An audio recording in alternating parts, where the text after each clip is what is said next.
Ho with the last people, welcome to the show. Of course, I appreciate you coming on. In today's video, we have a reaction that I was sent today as well. I've been getting sent a lot of talk sport stuff, and I continue to just react to it. And yeah, it is what it is, isn't it? We have to react, and we have to certainly um, see what we got going on here. And I'm trying to. There we go.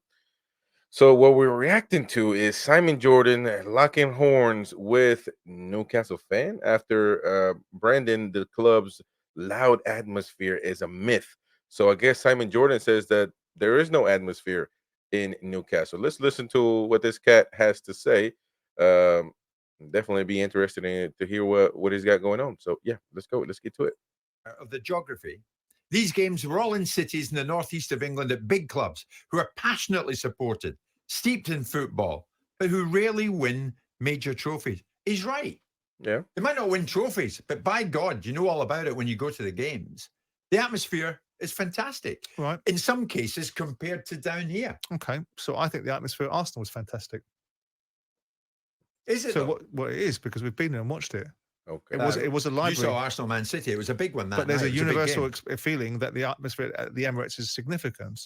I mean, we can all make these comparisons and draw parallels, and there's lots of things that are positive about northern clubs and lots of things that are positive about southern clubs. I've always maintained the view that because of the nature of this side of the country, specifically London football clubs, let's stick 10 clubs in Manchester and see how committed they are. We've got 10 football clubs in the capital. It's a very different style of life down here. There's a very different demand, and football clubs don't tend, in this part of the country, right or wrong, to be the absolute cornerstone of the community. So we can draw these parallels. And I mean, Newcastle fans prior to the Saudis did nothing but bitch and whine and moan about the state of their football club and how much they hated it, i.e. the ownership, right? So when the club they hated or the place. I mean, what's the point there? I mean, anybody would complain if you had a Mike Ashley. Of course they would complain. That's all they can do. That's all fans, unfortunately, that's all fans can do is complain. If they could actually make something happen or take action into making a change, they would. But they can't. They couldn't do anything. Newcastle United fans couldn't do anything about Mike Ashley other than just pray and hope that he would sell the club, which happened. So I don't understand this. And when it comes to London having 10 clubs or what is that got to do with anything? I do get the sentiment, but what clubs are we talking about? What clubs are we talking about? Historically, I mean, let me you know what? Let me just Google clubs in London, professional clubs in London. You know, and it's we got the there's 17 clubs in London. I'm sure there's the very divisions, a lot of divisions combined here. But as far as Premier League goes, you got Arsenal, you got Chelsea, you got Tottenham, you got West Ham, Crystal Palace, Fulham, Brentford.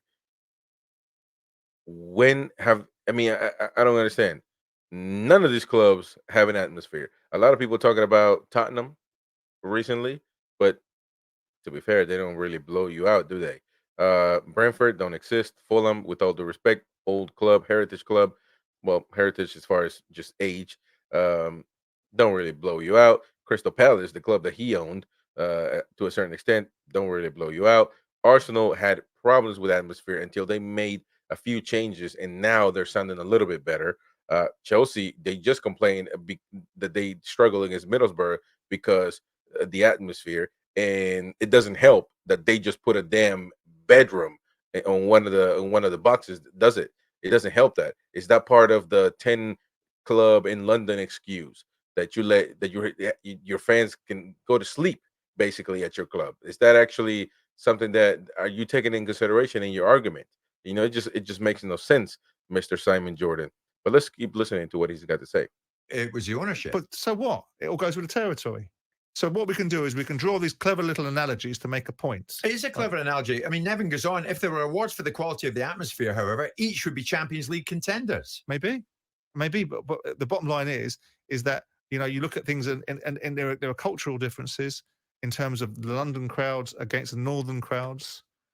And yeah, I agree. I've always said that, you know, that if I'd have owned a football club in London, in Sheffield, if I'd have owned Sheffield Wednesday, I'd have got a lot more support from local councils to be able to do certain things like develop the stadium or the training ground. You'd have had a lot more engagement from the fans because they're prepared to be behind the side, good, bad, and indifferent. We'll see. We'll see. The Newcastle fans right now are fully invested because they're coming through a period where they've seen what they didn't want to see for 15 years or however long Mike was there. They're now seeing something very different. Let's see what they're like when they're acclimatized to it. Because I used to listen, and I don't care who doesn't like this, I used to listen to the nonsense from Freddie Shepherd and Douglas Hall about the Geordie roar and how it was ever prevalent. No, it wasn't. They used to be there when they scored. I sat at games when we played them in FA Cups and league games, and it was silent until they scored like any other team.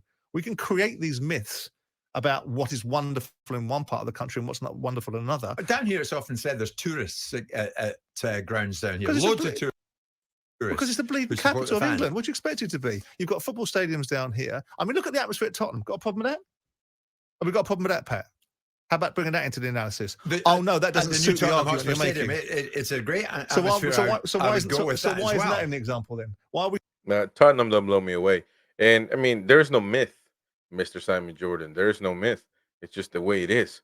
But love it or hate it, that's what we got, the atmosphere. That doesn't go away. You can bring tourists, and tourists don't just go to London. They go to London as well as they go to other places as well. So, that is a myth that just Newcastle fans, nobody visits Newcastle just to visit, or nobody visits other places other than London.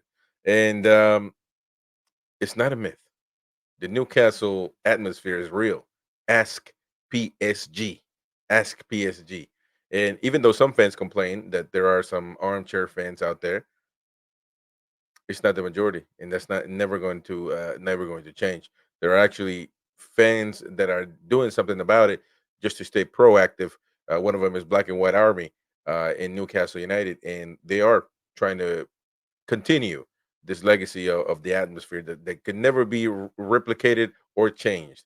There's not one single club in English football that can replicate, and many in Europe that can replicate what Newcastle United is as far as St. James's Park.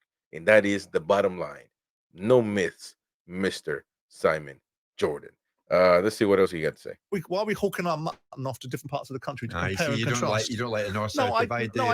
You don't like it when if the south is deemed to be coming off second. I have a son, tragically for me, that was born in the north, so I have to embrace. Why is that tragic for you? That because I'm a southerner, and I prefer this. Well, then that's what it's about. That's what it's about for him. It's just about that the little banter, south north is nonsense. You gotta take it for what it is. Arsenal historically struggled with their fan base. It was dead. It was literally dead for years. Not even on FIFA did they actually have a little bit of noise, which is sad. Tottenham, they don't blow me away. I mean, it's just irregular to me. Who else? Fulham. I mean, come on. Let's be honest. Let's stop playing around. You cannot compare. Listen, we don't win. We haven't won trophies.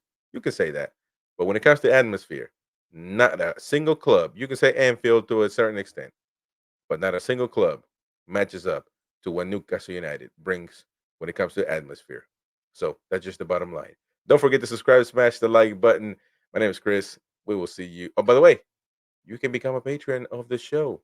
First link in the description. What are you waiting for? Support the channel, and you're going to get some good perks and exclusive content. My name is Chris. We'll see you in the next one.